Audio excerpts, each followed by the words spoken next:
I'm going to show you some images from my town of Saratoga Springs, New York, and some other places around the country. One of the reasons I think this is appropriate is because these are similar sized towns. My town, Saratoga, your town, Missoula. And many of the problems that we have with designing and embellishing our public realm are similar. The theme of the public realm, I think you will find, continues through this whole discussion. And it's very important because the public realm is really the place where our civic life takes place. And we have spent the last 3 generations very energetically degrading it and debasing it in some ways that are obvious, such as making it the sole domain of the automobile, and in some ways that are really not obvious, that we've just become completely blind to. And I'm going to try to describe some of those conditions to you, so perhaps you can see conditions in your own town that are similar and maybe start to do some things about them and with them. And by way of an introduction, I think that's actually plenty, so let's get underway.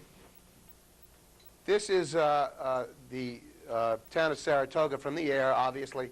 I think what's most obvious about this situation is that we have now devoted about 68% of the town area to surface parking. And there's this peculiar delusion in town that we have a parking shortage. And you know, this photo was taken on a normal business day, and I think that you can see that just how delusional that idea is.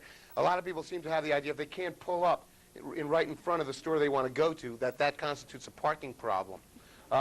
What we've also managed to do, as you'll see, is take a very dense downtown core that used to contain a very fine grain of small buildings, small uses, mixed uses, residences, shops, workshops, all sorts of things. And we've managed to reduce it all to one core, one corridor, which is our main drag, called Broadway. Next slide. Now, this is the public realm as it existed 120 years ago or so. And as you can see, there was, I think, a conscious effort to embellish it in such a way that people really would... Can you help me just get this thing out of my way? To embellish it in such a way that people really would feel honored by being in this place. You know, this was not a third-rate place to be in. This was a great place to be in. This signified our civic life in our town. And it contained certain devices that allowed that to happen, including the sidewalk, the orderly rows of street trees, and the use of buildings more than 2 stories high to create a suitable street wall. Next slide, please. This is what's there now, and as we can see, now this is taken in exactly the same spot as that previous lithograph showed. As we can see, what we've now got is a complete failure of those previous conditions. Next slide. Focus, please. So the idea is, in America, we don't have the age-old devices of civic art that you find in European cities. You know, the old little squares and piazzas and plazas and cathedral plazas and stuff. We mainly have the street.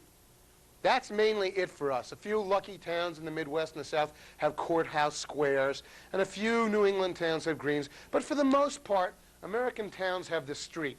So if we're going to have any kind of public realm, it has to be suitably embellished and honored in a way that dignifies it, and that also primarily gives it the characteristics of an outdoor room. And I think you can see that this was very consciously the case in an earlier period of our history, that we understood that this thing had to function as an outdoor room, and that it was an extension, emphatically an extension of the human world, not just a world for machines. Next slide, please. And once again, in our day, you can begin to see the failure of these relations. Now go back one slide, if you will. One of the characteristics of architecture and town planning up until about the 1930s was that it was always understood, or at least it was understood for a long period of history, that buildings define space. In order to make space civic, the buildings had to define it. One of the great catastrophes of the philosophical movement that we call modernism was the idea that from a certain point on, buildings would only occupy space. They would be objects in space, like a fabulous jewel-like object in a void, or the more usual degraded variant of that, jack-in-the-box in a parking lot, you know.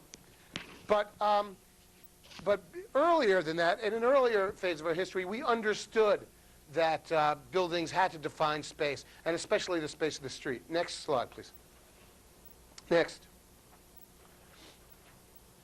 Now, this is one of our main feeder streets off of the main drag. And what you begin to see here in the post-war era is a complete failure of the pedestrian arrangement that had certain characteristics. We no longer are building multi-story buildings. We're now building basically throwaway cartoon one-story buildings. We're starting to do things. We've gotten rid of the orderly rows of street trees, and the trees are now taking the character of kind of just a hodgepodge of the North Woods, because now we are starting to, suburban forms are starting to infiltrate the town, and with them is this idea that we should always constantly recapitulate the North Woods experience in order to mitigate the fact that our urbanism has failed. So one of the things you see here is that there's not a single pedestrian going down this whole street, even though it's literally on this corner. We're 5 feet from the main drag in town. Pedestrians will not walk up that street because it is an uncivil street and it's unwelcoming. And people also shrink from the void. People shrink from streets that are ill-defined. They don't like it psychologically. Next.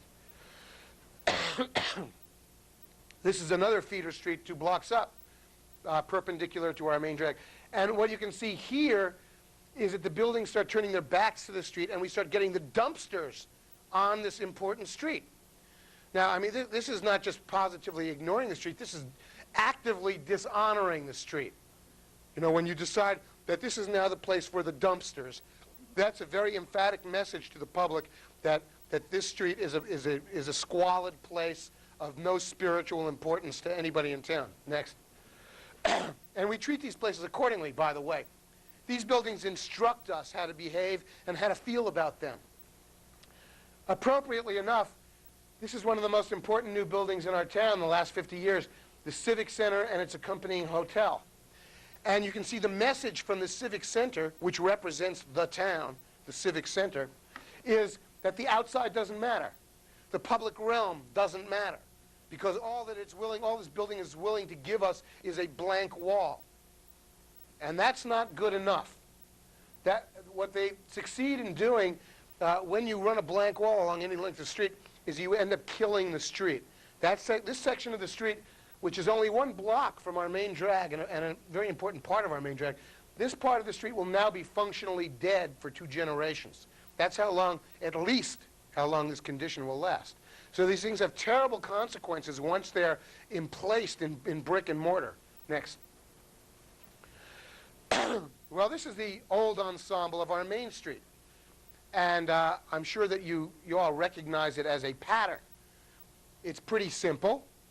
Multi-story buildings built out to the sidewalk edge with stuff going on the ground floor, namely retail, and other stuff going on above, you know, people living, lawyers' offices, stuff like that.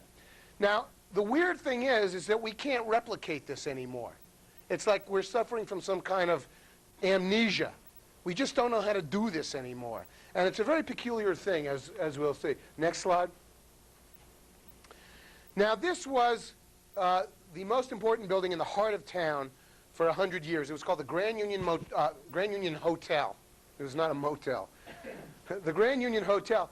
And I want to explain a little bit about how this street wall functioned, because it was very rich in its functions. First of all, the building itself was functionally rich.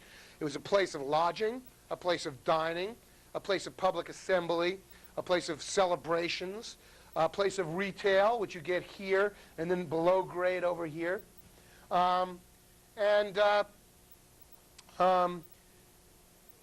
you get this ensemble of the orderly rows of street trees, a very wide sidewalk. The street trees echo architecturally the columns of the hotel. And this big, broad veranda must be thought of as a mediating device. It mediates the public realm of the street to the sequence of increasingly private chambers of the hotel, going from the lobby to the hall to your own room, to your hotel room. Next, please. And this was the experience of being on that veranda. It was such a wonderful place to be that, in fact, people would come for weeks and weeks to spend their summer rocking in a rocking chair on that hotel veranda. That was their idea of how to spend their leisure time in the summer. It was a wonderful experience. And next slide. What they would enjoy would be this cavalcade, this procession that went on in the public realm, 20 feet below from this raised balcony.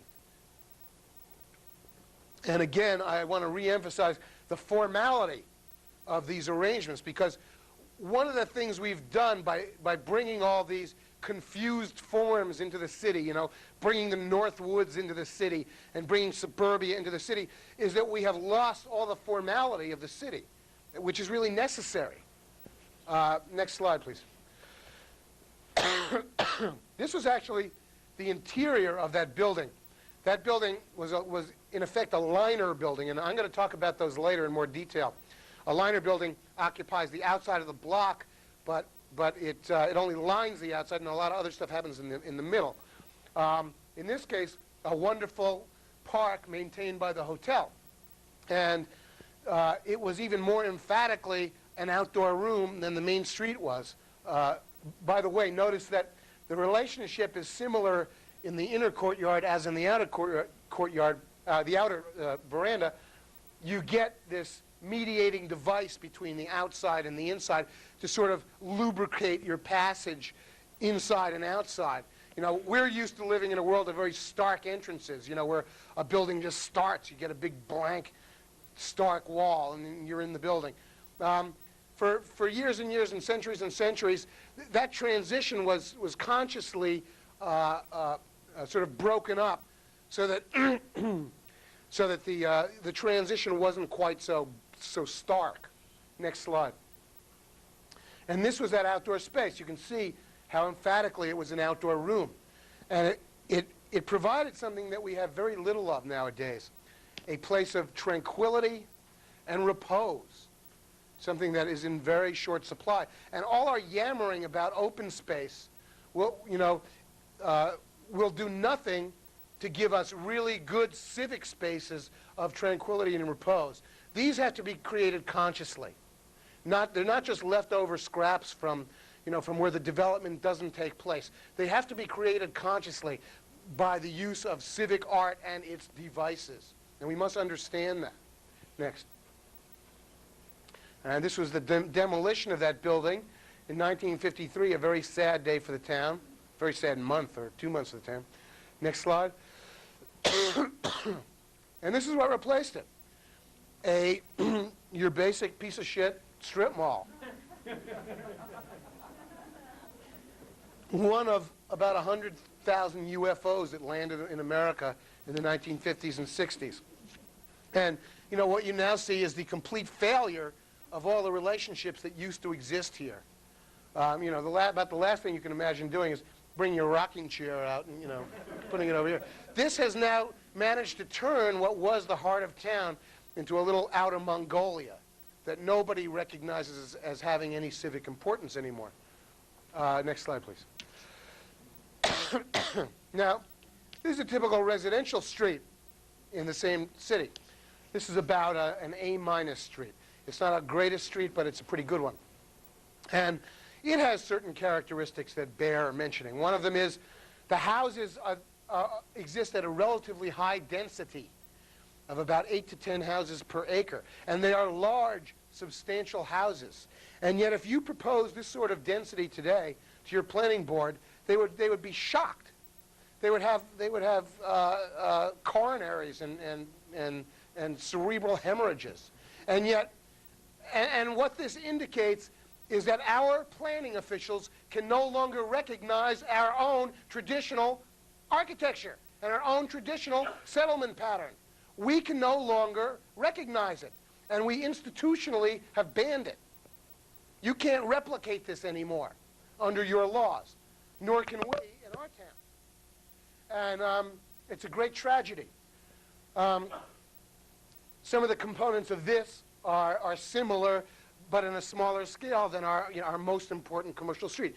You still have the ensemble of the sidewalk and the orderly rows of trees, which are not optional. These are necessary. The planting strip is not optional. It is necessary.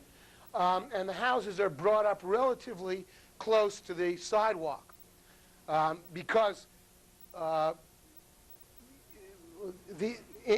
a suburban street, typically what happens is that the houses are so low and so far apart that they really fail to define the public realm of the street.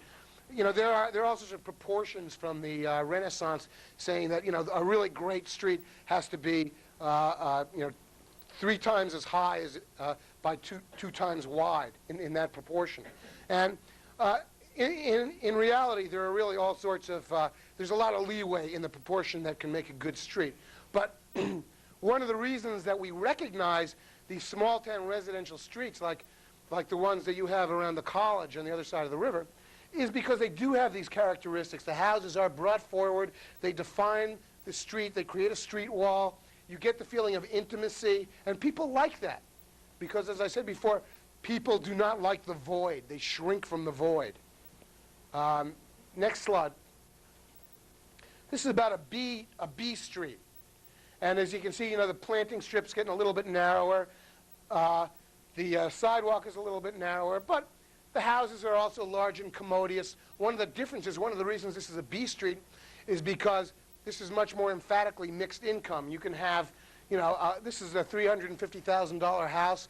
This is a house that might have 3 apartments in it. But one of the good things about it is that this is affordable housing. You know, there are people living in this apartment house here who are 26-year-old unmarried, laboratory technicians who aren't in the market for a single-family house. You know, so they can coexist in a civil manner with people who are living in single-family houses, and that's a great thing. And we've basically outlawed that in America too. Next. One of the characteristics of this kind of street is that it's relatively narrow, and that calms the traffic.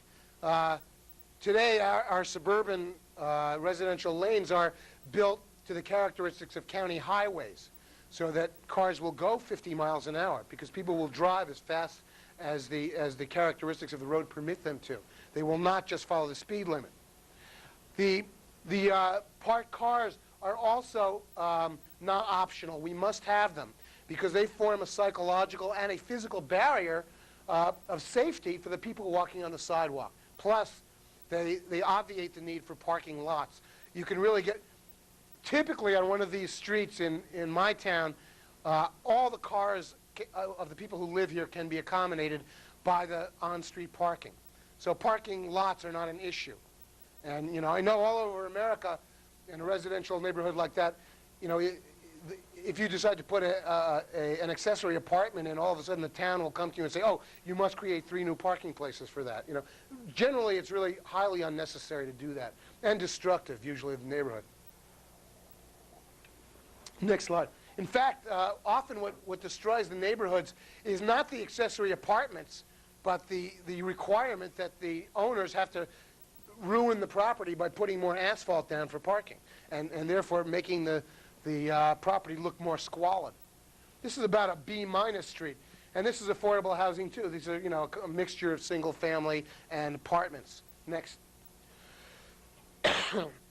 And I dare say that, you know, a lot of this is analogous to stuff that you have in your town. This is now apartment housing.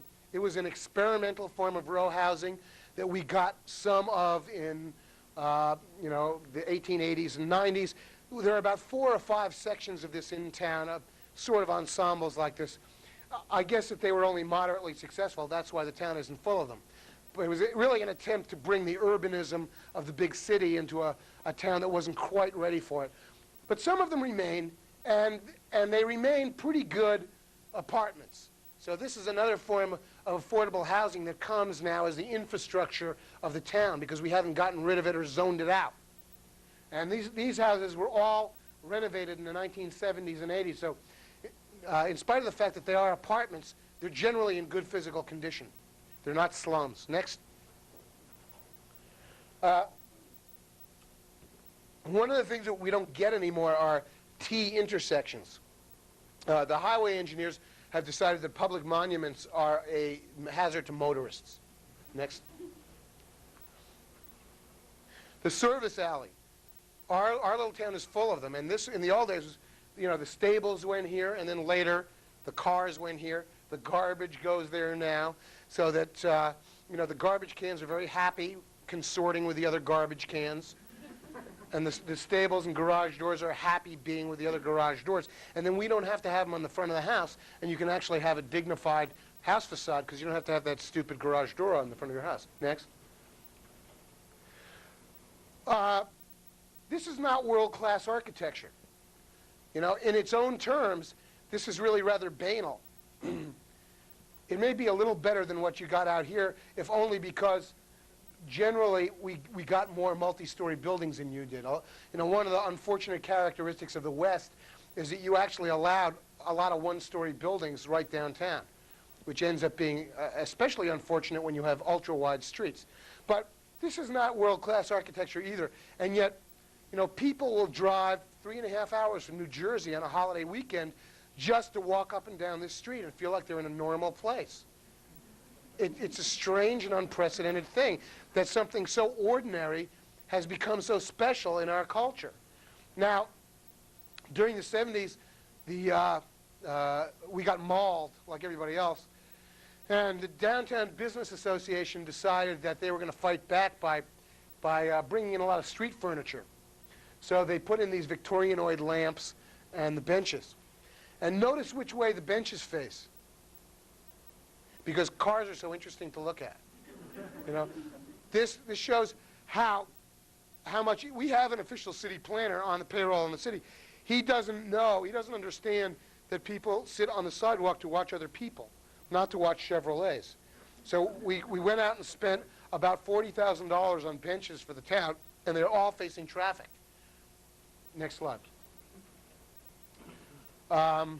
These are just the remnants of what's left of the 19th century architecture in our town. Next. Now, this is a very beloved little institution. It's on a little side street about 200 yards from the main drag. In its own terms, a very simple and banal building, just an old stable, really. But, this is a beloved institution. It's a garden store, and it's a block from the farmer's market, and people would be very upset if it vanished. And yet, it only exists there, it's only allowed to exist there because it's been there for so long that no one can remember when it didn't exist. But today, if someone actually proposed to put a business like that in one of those old buildings, that part of town, the planning board would laugh at them. They'd say, no way, you can't have that business. So once again, we are unable to furnish ourselves with the kind of stuff that we actually love. We cannot give ourselves the kind of physical things that we crave and love. Next. The corner store. We were talking about this at lunch. This is a special case, actually. This store was here for about 100 years. And it went through an ownership change in the early 90s. And the guy who bought this wanted to have a little muffin bar where people could, drink their cup of coffee, read the New York Times, and eat a muffin before they went to work in the morning. And the planning board decided they were going to give him a hard time about it. They didn't want him to do that because they figured it would cause traffic problems. So he foolishly went out and hired a lawyer, spent $12,000 fighting the planning board, bankrupted himself, and went out of business. So now the people in this neighborhood no longer have a corner store, and they have to drive across the main collector street in our town in order to buy a newspaper, and they cause more traffic problems now than they ever would have caused if this guy had just been permitted to have his little muffin stand. So the ways that our city planners shoot us and shoot our towns in the foot are pretty amazing. Next. This is, a building from about 1880 or so, and this is from about 1894. And we are absolutely unable to replicate this kind of stuff even on our own main street. Next. This was the front of the most important building built in our town in the last 50 years.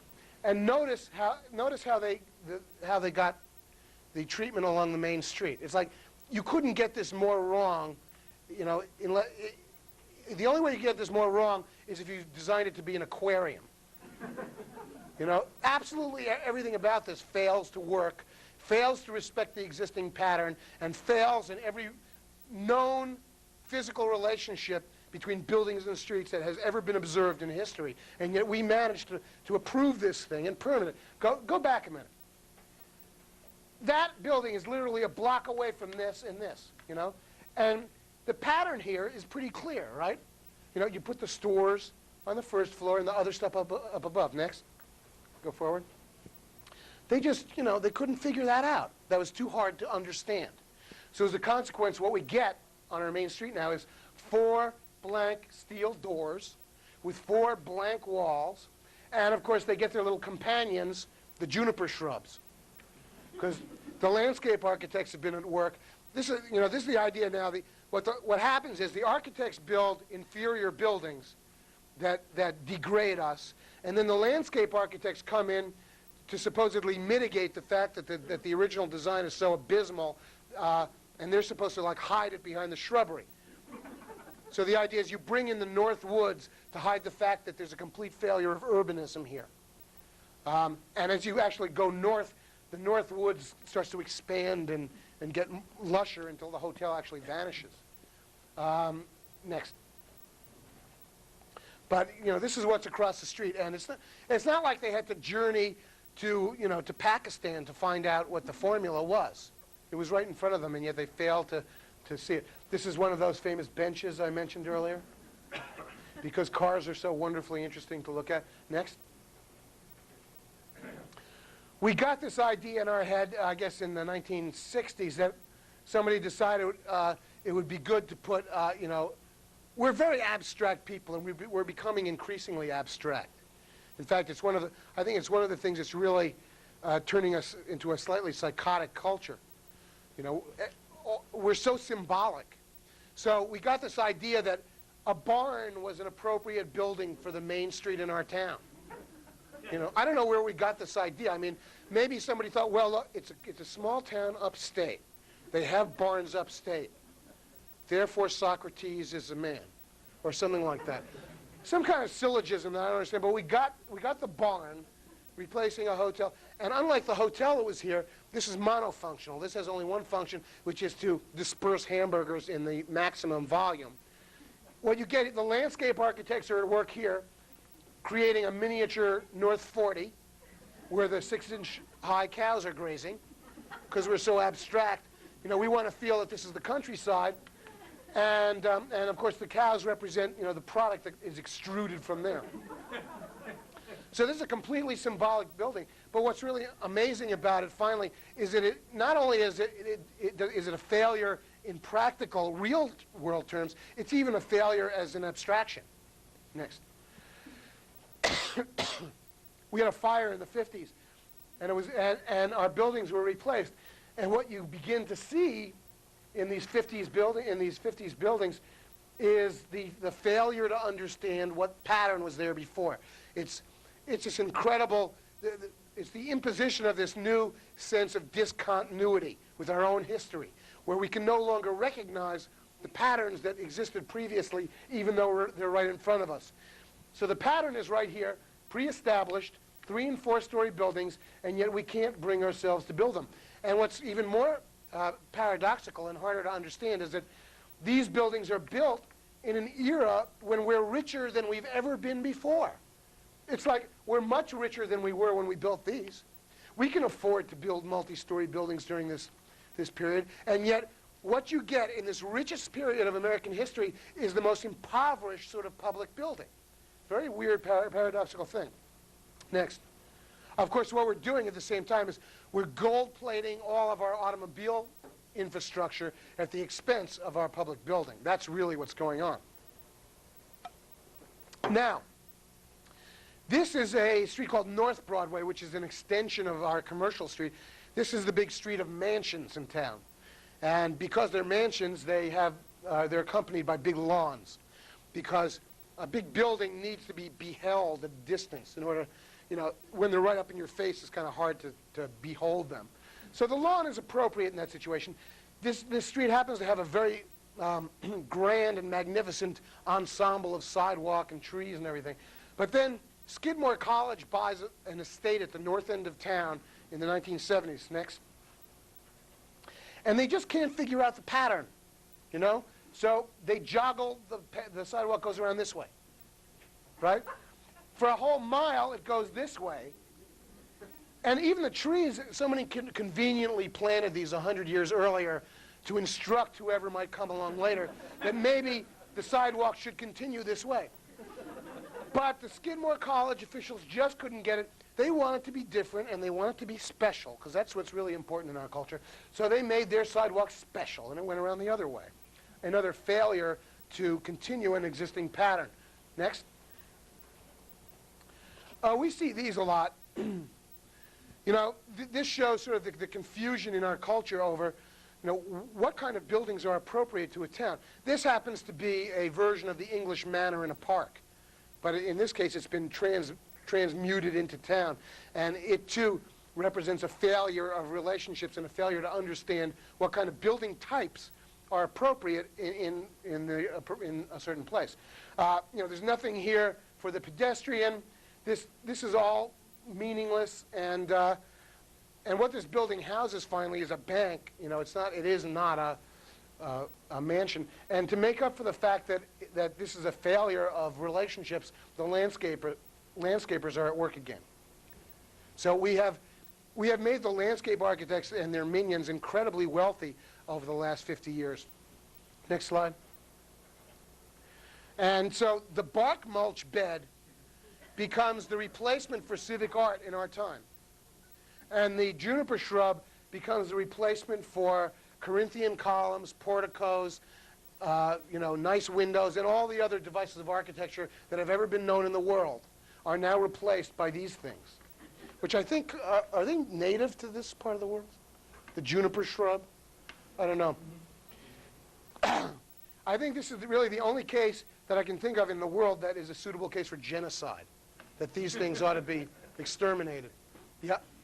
Jim, do you have a comment about the street lighting, both the old and the new in this picture? Yeah, well, what you see here is, the old lighting from the 60s, of course, is suitable for ballpark parking lots because the traffic engineers have been at work figuring out their specifications, and they want you to be able to, read an eye chart at midnight from 30 feet away.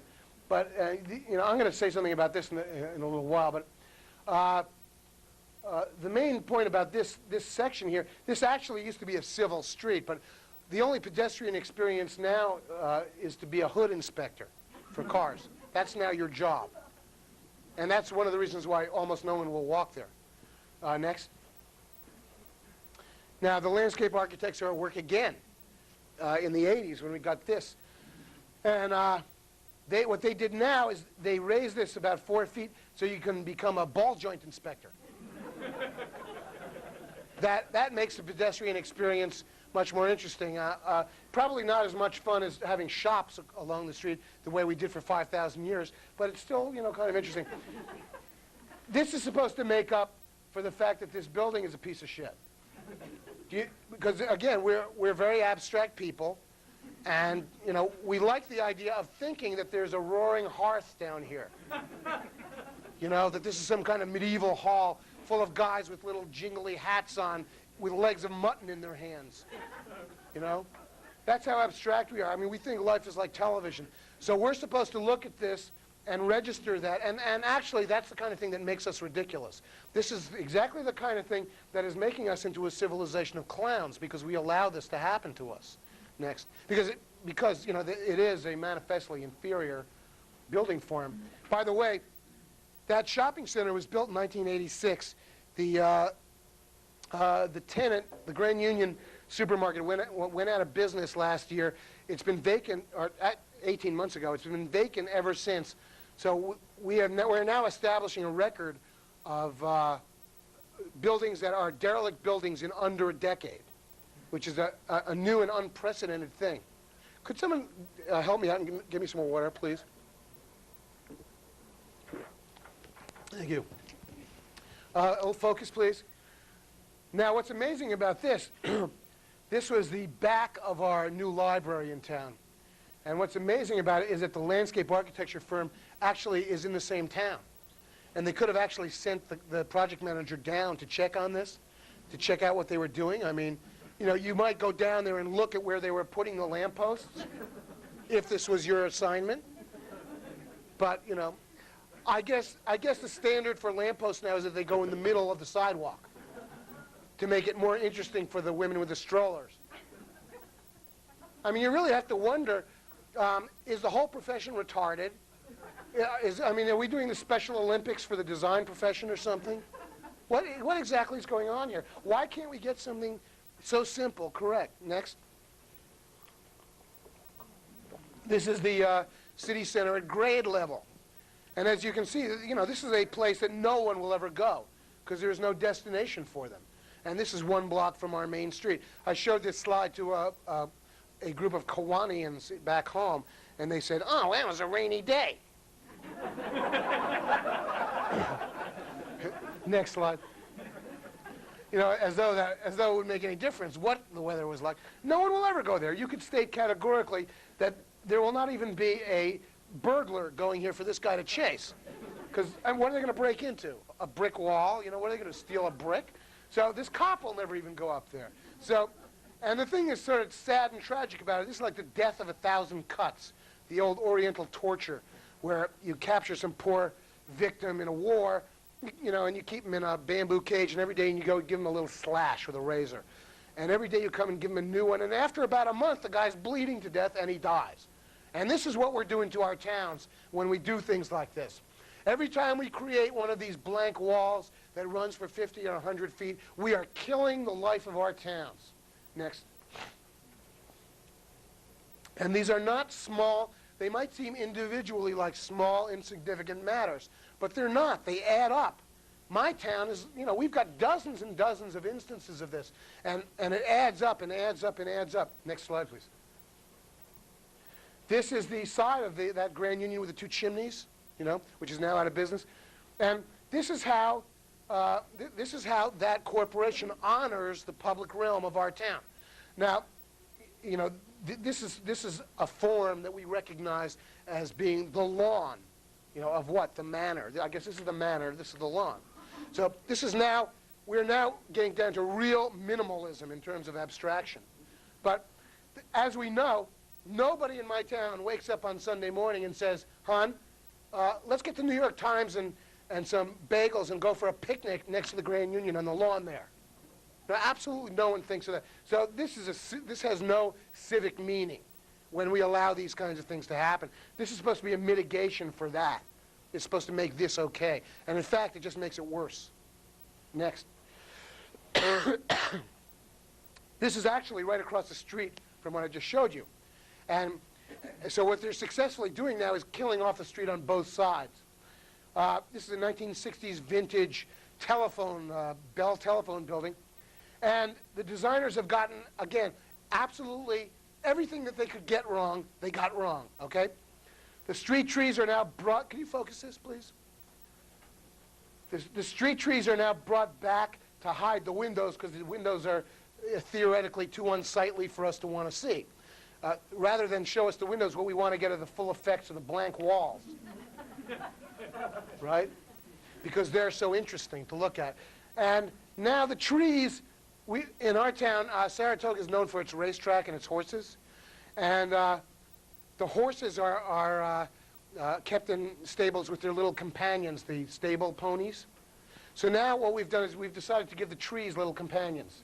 The juniper shrubs they have now been hired to keep the trees company. The planting strip is now gone. The orderly rows of, and remember, the orderly rows of street trees are there. One of the reasons they're there is to form this leafy canopy over the street to filter the sunlight down so that your experience on the street on the summer will be made more pleasant. But of course, these do not perform that function. So we can no longer identify the correct type of tree to plant even on our streets. That's where we're operating with this increasing amnesia and aphasia. Next. This is actually another side of that building. And what we decided in the 60s was if we were going to build buildings like this, at least we can make them more interesting by making them sporty and turning them at an angle. Okay? So that's why this is turned at an angle, to make it more sporty. It's like taking a baseball hat, and turning it sideways. That's supposed to make the hat more interesting. But once again, we get the North Woods to make up for the fact that the building itself is a failure, a civic failure. This amounts to nothing really more than another blank wall. Next.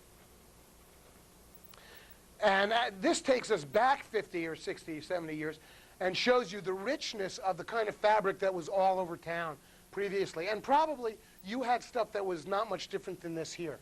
And the grain of it is very fine. The number of stores is, there are many, many, many small stores here. There's a tremendous verticality here. There's stuff happening at different levels. And this is a very rich environment that people actually love. Next. Oh, could you just actually, can you make this more fuzzy? Just fuzz it up a little bit. Good. Not so much. All right, good, right there. I just want to show you 3 generations of the hospital.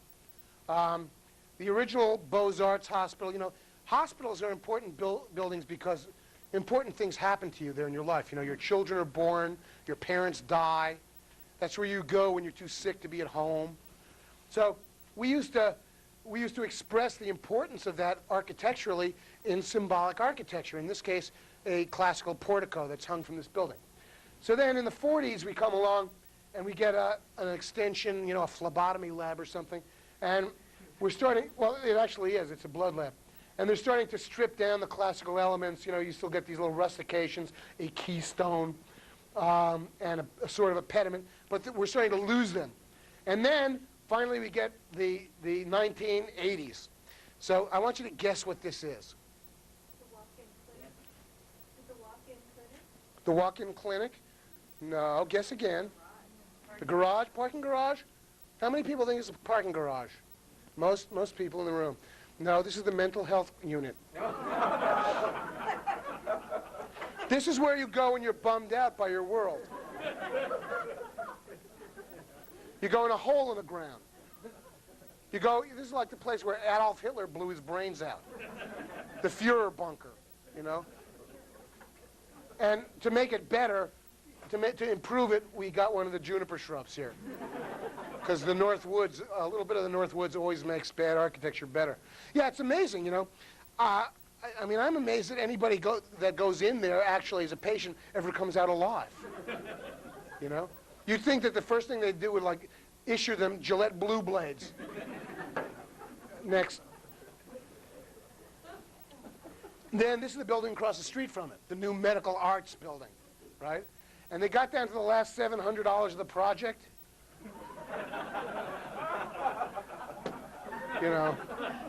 Fuck it.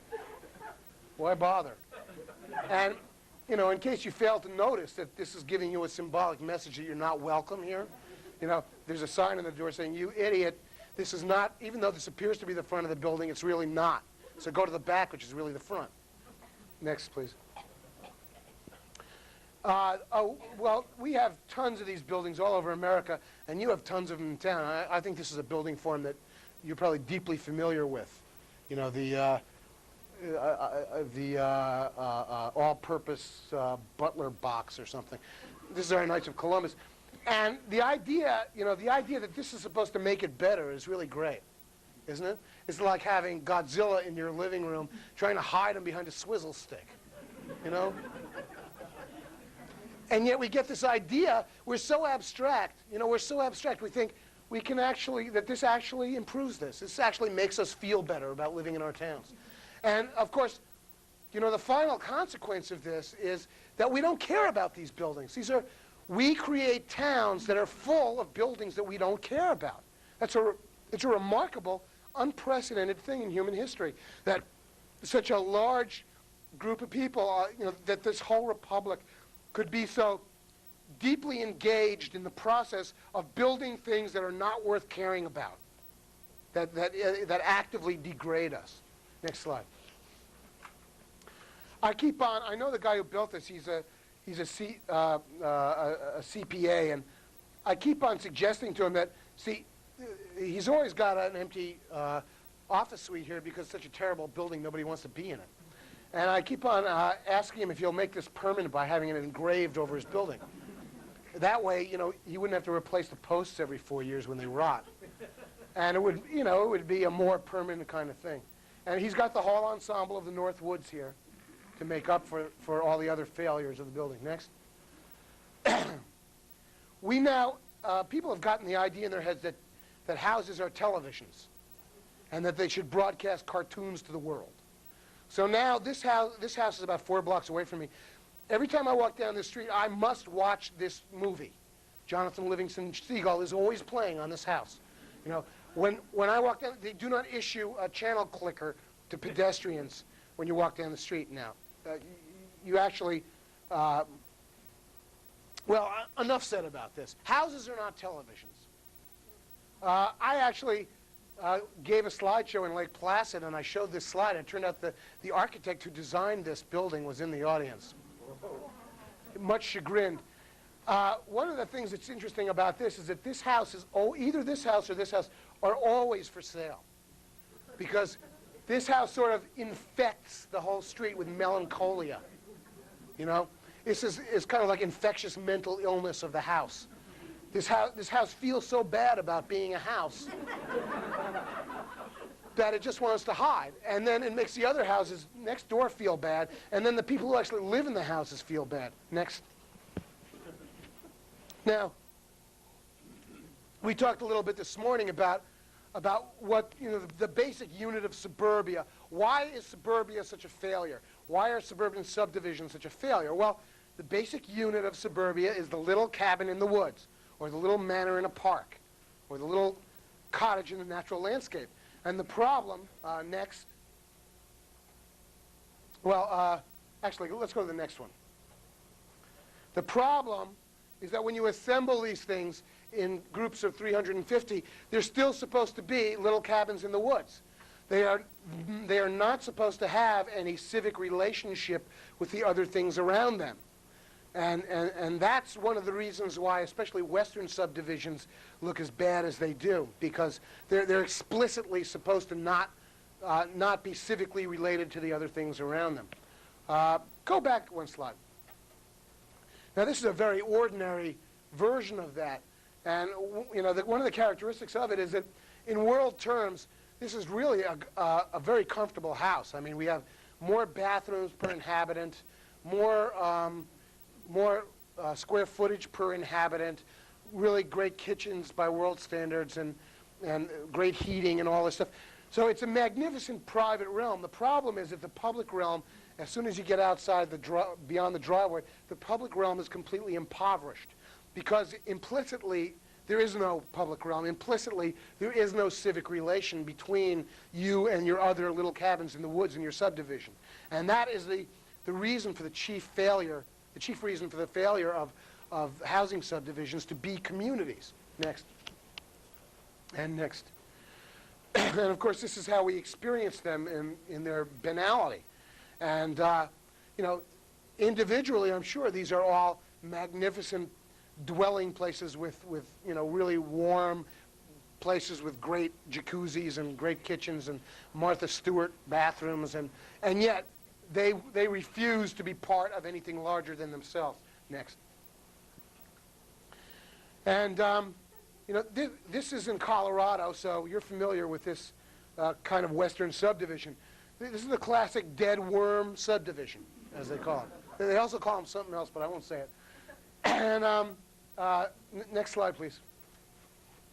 And one of the things that, again, we're so abstract that we think that if we just put the word community there, people will all of a sudden believe that they live in a community, which of course they don't, and then they feel bad about being swindled, and this starts a chain of events which ends up degrading us psychologically when we do this kind of thing. Next. Andreas Dwani, the architect, came back from Dallas, where they were showing him around. They were showing him some real estate comparables, as they call them. And he came back and he said, "We will no longer refer to the master suite as the master suite. From now on, we'll call it the master resort." Because all these houses he was seeing in the West, they include like juice bars, jacuzzi rooms, swim slots, squash courts. It's like every house has got its complete racket and health club, and yet it exists otherwise in a completely impoverished, public, uncivic realm. Next. And we get the grinning face of the imbecile occupying the front of the house. Next. And there's no way that you can, and no competent architect can make up for that failure. Now, we sometimes look at old houses and, maybe you don't understand why you like them. But there are actually some hidden things going on. I thought I'd take a moment to explain what's going on. Can you read this from back there? I'll read it out loud. In older houses, invisible diagonals, the broken lines, regulate the proportions of doors and windows. Notice how many line up along the regulating lines. This kind of visual agreement pleases the human mind. So when these things line up, they please our subconscious sense of order, and we like that. And these were understood by builders and architects and even people who weren't officially architects, a century ago. And they mathematically exploited these things and made houses like this. What happens in today's houses, next slide, is really the failure of those relationships. So we look at, a suburbanoid bunker, and there is a failure for these lines to really regulate what's going on. And so even we're mildly displeased by what's going on, but we can't really understand what's happening. There's something in addition happening. Next slide. We project human qualities on houses, and they reflect them back at us. Vertical windows frame the human figure in an upright, neutral, and dignified way. So, traditionally through history, we see the vertical window is a recurring theme, cross-culturally, because we like to project the idea that the people inside are acting in a dignified and neutral manner. And I don't think that consciously we may not be aware of it, but certainly subconsciously. Next slide. Now, horizontal windows frame the human figure in a way that implies that the inhabitants are either sleeping, having sex, or dead. We don't want to think about them that way. And in case you've ever wondered why picture windows are disturbing, that's one of the underlying psychological forces. Next. So we are now in this peculiar predicament back home where we can't replicate the kind of houses that the tourists from New Jersey come up to see. Next slide. We can't replicate that house or this house because our building codes won't allow it anymore. We can't build houses higher than 30 feet in this neighborhood anymore. Furthermore, they have to be set back from the sidewalk no matter where the other existing houses are. Next slide. And so consequently, in this neighborhood, you have to set back this house. Now the house has to be a squatty 30-foot house. So all you can do is get this sort of cartoon approximation of a house that, of the kind of house that was there before. We can no longer replicate this pattern. Next. This is the house right next door, by the way. And you notice, this is a true 3-story house. The other one was 2.5 stories, really squashed down as much as possible. But one of the things that we, I think, sometimes suffer from and hardly ever notice is we live in a world that is ruled by 8-foot dimensional lumber and sheetrock. Absolutely all of our spaces are 8 feet, like this room, probably. Well, I don't know, is this 8 feet or 10 feet? This might be 10, I don't know. But most of our spaces are 8 feet because of the size of sheetrock, and consequently, we no longer have any experience of what it's like to be in a really great room. I had this experience of being in a party in a Greek revival house down the street from me a year ago. And everybody migrated out of the party, out of the apartment, into the hallway of the old structure. And what was so amazing was the ceilings were 14 feet high, and there was a big sweeping staircase at the end. Otherwise, it was a building in terrible condition. You know, the floor was falling apart, and this linoleum was all flying up all over the place.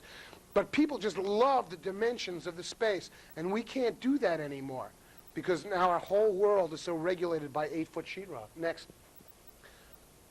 Now, this is a cartoon to show you that just the basic differences between suburban sprawl and traditional neighborhood development, as we call it. And they're quite different. This one is a product of zoning, and this is a product of traditional planning. Now, zoning mandates that all things must be separated. So what you get is all the housing up here, and the apartments are segregated from the single-family houses. Shopping is segregated from the houses, and the school is off in its own little pod, you know. If little Skippy here wants to go to school, he can't really walk to school, because what you can't see here is that there's a chain link fence topped with razor wire around the school, because the liability lawyers are waiting here for the first kid to be whacked by a semi. And so the kids have to take the bus to school, and they have to be chauffeured around to absolutely everywhere else by mom. Now here, the difference is that first and foremost, we have a network, an interlocking network of streets, so that you have many choices about how you're going to get to the various things that are distributed around your neighborhood. And you don't have to go out to the collector street in order to get to them. The shopping, in this case the mall, which is made of individual vendors under one roof, is reassembled here in the form of an intersection, which also gives us the pattern of a town center. Because there are many towns in America that the center of which is nothing more than a really good intersection. The school, well, let me make the point that a lot of what is regarded as open space up here is really waste space that has no use or function whatsoever. And you know, we sometimes get this as a trade-off from the developer. They call that open space, and they furnish us with that, and that's supposed to make their crappy development okay. But in fact, it's useless, wasted land, and it has no civic meaning. So in traditional planning, what we do, instead of having useless open space that has no civic meaning, is we endow it with civic meaning in the form of parks and little squares that are defined by buildings. As I said earlier, you know, buildings have to define civic space. The kids can walk to school. They don't have to go out to the collector street in order to get to the school. They can walk to shopping if they want, and they can be a part of the life of the town. Next slide, please. This is supposed to make this as good as possible. This is a rendering by the architect trying to make his project look great. And unfortunately, he messed up here. This hypothetical pedestrian here, notice how close he is to the hypothetical truck. You know, as though this is an experience that you would recover from easily. You know? Because, you know, normally probably you'd be sucked under the wheels, you know, as soon as it came by. Next. This is backwards, I'm sorry. What it says here is, becoming a showcase, Virginia Beach Boulevard, Phase 1, celebrated. So we really have to ask, you know, what is being celebrated here, you know? And the fact that we're even asking to celebrate anything is really kind of an imposition on our spirits, don't you think? Next. Oh, by the way, go back a second. They've got a tree ordinance here. Next. Now, this is a cartoon drawing of typical strip development of the kind that you have here and we have everywhere in the world. All this is done to code. So this follows the rules of zoning exactly. In case you think that, you know, what you're getting by accident. This really conforms to the rules. And it really is an environment that we generally don't find all that pleasing. Next slide. Because this is how we experience it at ground level. And this doesn't make it better. In fact, this is only one of the other many things that mocks us. You know, this this thing is actually laughing at us. What it's saying, you nation of TV-addled schmucks deserve this. And so we are degraded by this whole ensemble. Next. I just want to show you, if you could focus a little bit, how you can actually improve this crap. You know, if you have a lot of this stuff in your town, which you do, there are ways that you can mitigate it and start doing it immediately by instituting a few simple rules. One of the new rules is the buildings will be built out to the sidewalk edge. Now, luckily enough, a lot of this suburban strip crap is built so badly in the first place that you're going to have to get rid of it anyway in 20 years, you know? It's basically throwaway architecture. So assuming that some of it's already been around for 15 or 20 years, you know, you're getting to the point where you're getting ready to get rid of this stuff. So how are you going to start again when you build it over? Okay, let's institute some new rules. The buildings from now on will be built out to the sidewalk edge. This is still a large boulevard, as you know, it compares with your wide western streets. We now get mandatory regular tree plantings. Orderly rows of trees are now mandatory in order to make this street civil. We have an ordinance that states a certain percentage of the roof has to be pitched, can no longer be flat, because we now demand a higher standard. Well, this is an effort to start raising our standards. We now have to do this in the form of ordinances. Because our standards have fallen so low, we now have to bring them up to a level of normality. The buildings now have to be more than 1 story high, which means that other stuff can go on above them, like, for instance, affordable housing. So let's see. Oh, yeah, one other thing. If you're going to have a parking lot, it goes in the middle of the block, not in the front lawn. So about 4 or 5 basic rules, and you can start shaping up these districts that you have that are really terrible places to be, and start making them worthy of your affection and worth, you know, places that are worthy of being liked, and of walking and having a, you know, and feeling like this is a town that you're actually proud of, as opposed to something you merely tolerate. Next. Now this is going to be a little sequence of a subdivision that was done in Maryland by Dwani and Platter Zyberk. And they were the people who were responsible for Seaside in Florida, a very well-known traditional neighborhood development, which is to say, building a town from the ground up. And I know that there's a big philosophical argument about greenfield development. And I think that there's a certain amount of justice to the argument. But in defense of the people who are doing it right now, I have to say that it is so hard to do urban rehabilitation now because of the lack of a consensus, the lack of agreement about standards, racial politics, municipal insolvency, and all sorts of other issues, that it's almost impossible for them to do urban rehab. So in the absence of the opportunity to do that, a lot of these people are now trying to put up models of good development on green fields, just so that the models can be there, so people can experience them, and so that we can really get people to start understanding these physical relationships again. And this is one of them. This is now about 95% built out. It's in a corridor in Maryland that runs between Gaithersburg and Rockville, right outside of D.C. It's 400 acres. It's composed of 4 neighborhoods. Each has a focal point. In this case, kind of a rotary that has an elementary school, a church, daycare center, and a store. This has got a health tennis and pool complex. This is like a main street. It has a little bit of a parking lot in the back, but it has mixed-use buildings with retail on the ground floor and apartments up above. Most of the buildings in this development are permitted, all of them are permitted for accessory apartments if you want to.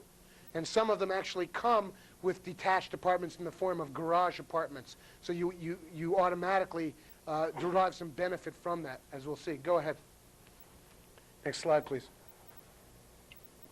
The kind of architect, you know, everybody says the new urbanism, which this represents, is about style. It's not about style. The style they happen to be employing here is the vernacular of the mid-Atlantic states, but that's where they are. They're in Maryland, so they're using the vernacular of brick pavings and, in some cases, brick houses and clapboard houses. But that's why they are working in that vernacular. It's not about style, it's about the relationship of the buildings to one another and to the public realm. Next. And what you begin to see here is you really get to see buildings start to define space in the way they used to, but in a way that we have forgotten. These are all new townhouses. They're about 2,500 square feet. They're all permitted for apartments, and a lot of these people who live here, in fact, have apartments in them. And what this allows them, it forms a mortgage supplement for them. They get $700-odd a month or upwards to help them cover their mortgage. Plus, somebody gets to live in this town who is not like everybody else, who is not a nuclear family married person, and is in many cases either younger or older than the people who own the buildings. So you get people of different incomes and different walks of life being able to live in proximity once again. Next. You also get a green that is, this happens to be a public green. There are houses right in front of where I took this picture. And so this is like a large outdoor room which is constantly used for various kinds of festivals and public events. Next. You begin to get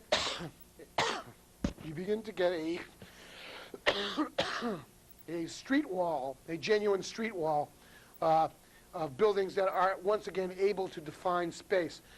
And the models for this street are Annapolis, Maryland, Alexandria, Virginia, Georgetown. These are the kinds of towns that are around where this development was built. So they are trying to recapitulate that architecture. It's probably most like Alexandria, Virginia. Probably resembles most the texture of that town. Next. They have service alleys in the middle of every block. And the point really of why this is included in this talk is that when you permit subdivisions, you shouldn't be building just housing subdivisions. You should be building neighborhoods. And that's what this is composed of.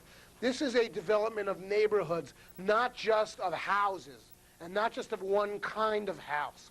A $300,000 house for orthopedic surgeons only. This is a neighborhood. And all the blocks are intersected by service alleys. And this, next slide, this takes that terrible onerous burden of the front of the house, of having to bear the burden of the garage door off the front of the house. So finally, after 3-4 decades of ignominious treatment, we are once again able to get dignified houses. Built, contemporary houses that actually look like places that you'd feel okay about living in. Yeah. Why are the mailboxes in the alley? This development was put together basically by the charrette process. The charrette process is a very intensive week-long or 2-week-long series of public meetings that bring all the players into the room at once. The city planners, the developers, the traffic engineers, the water and sewer people, the environmental people, all the municipal officers, and what they decide during the charrette process is they decide what all the standards are going to be so that you don't engage in litigation afterwards during the approval process. It's a way of getting all the approvals hammered out in a very intense process. And one of the things that happened to be negotiated either with Montgomery County or the city of Gaithersburg was that the mailboxes would be located in the alleys. There were a number of compromises that were made during the charrette process because you're dealing with there are a lot of ideas incorporated in this development that are so contradictory to the status quo and the accustomed way of doing things that a lot of compromises had to be reached, and this was not the full-blown vision of the designers. This is a much compromised version of it. But there are still they did have a lot of victories. Now, one of the features of this development is that in order to bring the houses back to a standard of design normality, they had to code certain things because the culture of the home building industry itself has become so degraded that it now has to be whipped into shape so that even the most incompetent home builder cannot fail to do some things right. Among these things was the coding of things like porches. What happens often in America, and I dare say you see this around here, is that a builder will put a porch on a house that's like 2 feet wide, so you can't sit on it. And the porch is not there so that the home buyer can sit on the porch. The porch is there so that the realtor can drive up with a customer and say, look, a porch. You understand what I'm saying? It's a sales gimmick. It produces what's called curb appeal. And because this tends to degrade the quality of the house, they decided the only way they're going to get porches that are usable is to code them. So now you can't build a porch in this development unless it's 6 feet deep, which means there has to be enough room for human traffic and furniture to coexist. And that's how they bring the standard back in some of these areas. Next slide. Same thing with the windows. You know, we're faced constantly with this abnormality of new subdivision houses that only have windows on one side, the front. You know, the rest of them are either blank or they have like the heat and ventilation crap hanging off.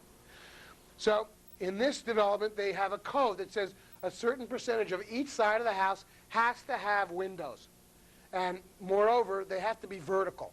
They're not allowed to be horizontal. Well, there's a very simple set of rules. It may sound a little despotic, but the final effect is it really whips these houses into shape, against the incompetence of the home builders. And finally, you begin to get houses that really look like our traditional architecture again, not like cartoons of our traditional architecture, which is what we've been getting. Next. This is the the garage apartment that comes as the infrastructure with the house. You buy the house for $250,000, you get an apartment that rents for $1,000 in the back over your garage as part of the infrastructure of your house, which makes it more affordable for you, gives somebody else a place to live. Next. The daycare center. This was built on spec by the developer, as was the church, by the way. The church was built on spec. There was a belief, I think a correct belief, that a real town needs real civic institutions, and that they somehow had to be provided. So this developer took the risk. He said, okay, I will spend $850,000 to build this building in the hopes that I will sell it. And in fact, in 6 months, he sold it to a congregation. And they now have a church which, by today's standards of architecture, is much, much higher than the kind of Butler buildings you've been getting with those dinky little phony cupolas on top. I mean, this is actually a building that you recognize as having some consistency with your traditional architecture. Now, the daycare center. I'm convinced, personally, we had this rash of child molestation trials in the 80s, I'm convinced that a lot of that happened because so much daycare was taking place in trailer parks. And there's this assumption that, people who live in trailers must be child molesters. Therefore, our children are all being molested by the people who are doing daycare. So the idea here is we'll actually build a building that is a really dignified building, and the assumption will be that the people who work here are dignified people who behave in a dignified manner. And I think buildings, in fact, do instruct us how to behave. This too was sold to a company that does daycare. Next. As in many towns, the school board itself was in charge of the architecture of this building, and this is the front of the building. They wanted to put the loading dock there because, they don't have any standards anymore.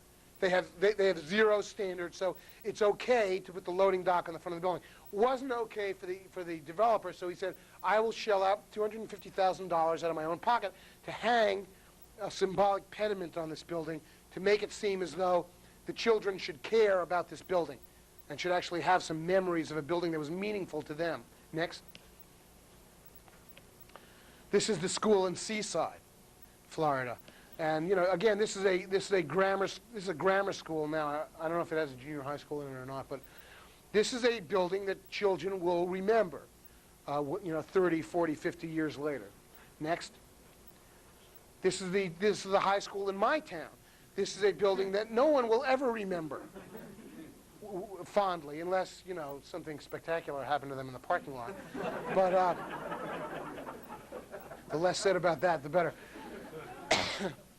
And this is about a 1920 high school. This was normal in 1920. To build, we would, even though we were a less wealthy society in 1920, we would take our public money and put it into this because we thought it was worth the high school kids going to a building that reflected their aspirations. So even though we were a poorer society, we put our money into this, and it's worth remembering that when we look at the kind of crappy buildings we build today for children. Next. This idea of the new urbanism, of returning to the integral neighborhood, the integral small town, the mixed use, mixed income living place, is an idea of such potency that it's springing up all over America. It's like something out of Jungian psychology. It's an idea that can no longer be suppressed in the national consciousness. And so here you get a guy in Memphis named Henry Turley he's not connected with any of the architects who are doing the new urbanism, and yet he gets his idea that he's going to do a project that turns out to be exactly like the Duany Platter-Zyber projects in almost every particular. So you can see this is an idea whose time has come. Next slide. This is an island just off Memphis, the city of Memphis. It's only buildable because in the 1970s, the Army Corps of Engineers dredged the river and piled a lot of dirt on top of the island, making it buildable for the first time in over 100 years.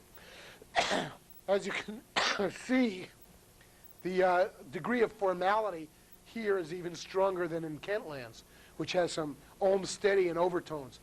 But this is highly formal, a lot of very formal civic spaces, and highly embellished civic avenues.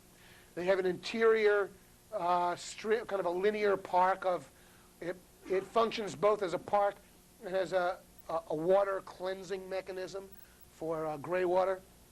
And they have a shopping street that runs down to, I guess, a marina on one side. I guess it's over here. And these are all stores with apartments overhead. Now, this development contains about 450 single-family houses and about 450 apartments. So it's about mixed, half and half. They've got about 80 apartments over this Main Street area alone. And they decided very wisely not to make this a tourist destination. No fancy boutiques here, just a deli, a dry cleaner, a supermarket, and a stationery store or something like that. And I think that was very wise. This guy, Henry Turley, is a remarkable character. I wrote about him. I wrote a chapter about him in my next book. Next, please. And this is what it's like at the ground. This is all brand new, and it lacks the patina of age, but the armature is good enough so that over time, the street trees will grow up. This is a form of a house that this really comes from Charleston, South Carolina, called a Charleston South side porch house. And it's basically a hot weather house, since a lot of your living takes place semi out of doors much of the year. But as in these other traditional neighborhood developments, the same relationships obtain. The houses are, the densities of houses are very high, much higher than anything you'd allow here. They're brought out to the street, and the rest of it's self-evident. Parking along the street, an ensemble of sidewalk and street trees. Yeah? Where are the apartments? Well, they're distributed. So, all these houses are permitted for apartments, and one of the features of a lot of these TNDs is that they strive to make the apartment buildings look similar to the single-family houses, so they don't look, people aren't stigmatized by saying, oh, they live in the apartments or they live in the projects.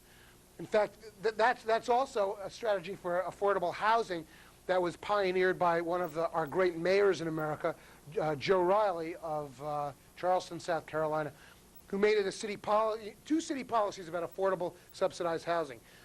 Never build more than 12 units of it in one place, and always make it look like the housing around it so that it looks normal, So a similar thing here. I'm going to be finished in a minute, and I'll take questions, okay? So a similar thing here in this situation. A lot of the apartment housing looks like the single-family housing. Next. This is one of their formal public squares, and it too is embellished actually with a civic structure to give it even. This is a highly formal development. The level of formality is actually very is surprising. Next. This is not world-class architecture, any more than the Main Street buildings in my town of Saratoga are not world-class architecture. But the basic armature of this is so good that over time, this will take on characteristics of a street that performs well. The relationships between the buildings and the street will work. Next. And this is all new construction, all brand new. Next. And you probably noticed that the mailboxes are on the street in this one. They negotiated differently. This is an outdoor room in front of the state capitol in Albany, New York, and this is the state legislature, state education building, which was built at the height of the Beaux-Arts period, our greatest period of public monument building. And this is a wonderful outdoor room, and people congregate there during the warm months of the year at lunchtime. All little taco wagons are out here. And, of course, I took this picture at the wrong time of the year. But coming from right here, where you guys are sitting, is what's going on in the next slide. The addition to this, the Empire State Plaza. Now, the idea behind this project was to connect the life of the city better to the life of the state government, right? And what better way to do that than to put it behind a 60-foot-high granite wall, right? As though the Visigoths all lived outside. So this is how well it connects the life of the city, Let's say hypothetically, you work in the Department of Paving Inspection up here, and you're a third deputy pavement inspector. It's lunchtime, your stomach's growling, so you go down here to the podium level, throw your grappling hook over the top of the wall, rappel down, do the high hurdles across the juniper shrubs, run across the off-ramp to the interstate off-ramp, and then finally get over to here to Lombardo's restaurant and get a calzone, and then repeat the process coming up. And that's how well, really, we're back in the land of the retarded. You have to ask yourself, what was going through the minds of these people when they sold these ideas to the public? And what was in the empty heads of the public when they bought these ideas, Next. A little focus. Now, this is a UFO that landed in Boca Raton, Florida. And actually, this is a pretty good project. This is a very good project because Boca Raton is in probably one of the worst places in America. This is a place that is so bad, it's nothing but strip malls as far as the eye can see. And the dimensions of things are so dismal that if you're actually standing outside the Kmart on one side of the Dixie Highway, you can't see the Walmart on the other side because of the curvature of the earth. That's how inhuman the dimensions of these things have become. So a bunch of guys decided to do something really unusual. They're actually going to build 3 blocks of a normal town or city in the midst of all this terrible suburban fabric. So they build this project called Meisner Place after Addison Meisner, one of the great developers of the 1920s in Florida. And, the characteristics are urban characteristics reclaimed and rediscovered and reinstated. And it's not rocket science, but they got it right. Stuff happening on the first floor, people living upstairs, and, cars parked on both sides of the street. People now drive 100 miles, from all over Florida to just go and be there for a day. Because that's how good that thing is, or conversely, that's how dismal the rest of Florida is. So people want to be in a place that's not dismal, doesn't induce this suicidal melancholia, they go here. Next. Now, one of the peculiar things about Florida is that in Florida, the palm trees have very small root balls, so you can actually take a mature palm tree, put it on a flatbed truck it 100 miles, plop it down, and it will grow. So it looks like these trees have been here for 50 years, but in fact they were only planted 6 months ago. So it's a peculiar thing about Florida, but the middle of this avenue here is a highly embellished civic park. and understood to function that way, and heavily used by people as such. And so it's like a little Mediterranean city in the midst of this whole state of smarm. Next. Liner buildings. We're nearly at the end. We're nearly over. So I mentioned before that the Grand Union Hotel in Saratoga Springs was a liner building. And you can see the characteristics of that here. You know, it was a series of long, narrow structures that hugged the outside of the block, and then the inside of the block was free for this courtyard. So, you know, the main service that this performed was that on all three sides, it created a wonderful street wall without having to have massive bulk in the center. Okay? Now, what I'm proposing, next slide, is that the liner building is a building we ought to use more of in our urban rehabilitation, because it can be put up fairly cheaply. It's not that huge. And it serves the purpose of actually giving some civic shape to the streets. Next slide. This is the side. This is that building from the end. And as you can see, this building is barely 20 feet wide, you know. And yet it really does a great deal. There's retail all along here. There's lots of apartments upstairs. So this is a building. You get a lot of bang for your buck out of this building. And it's a great investment. And what we need is more of these in our towns, because you can actually solve the parking problem by having the parking in the interior of the block if you use these liner buildings and build them high enough. Next. Employees Lounge, Sears. Just had to have that one. Next. Oh, this is the tool shed at the cemetery in our town.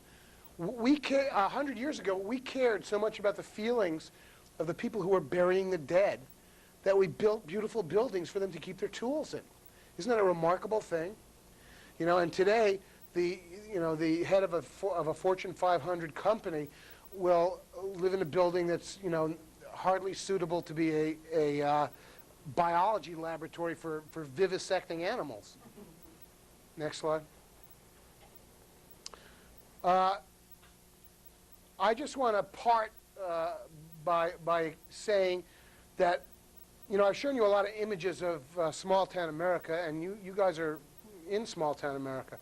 It's a form of, it's a living arrangement that Americans really have a lot of affection for, unlike cities. And it's a mistake to think that our feelings of affection for these things are sentimental. They're not. The reason that we feel so good about these places is because they really worked wonderfully well. And they produced places that people really deeply loved.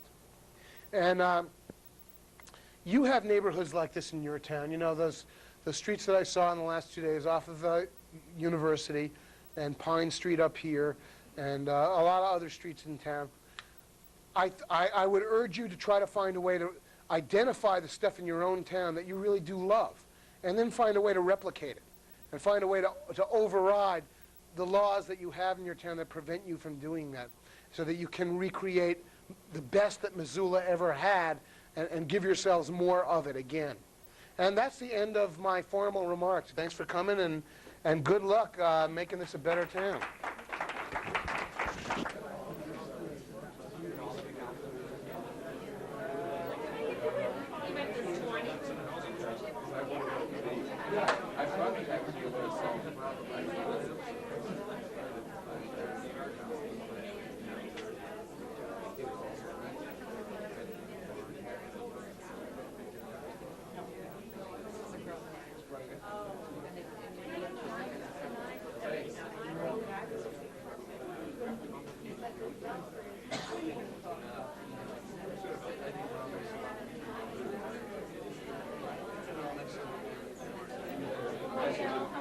How are you?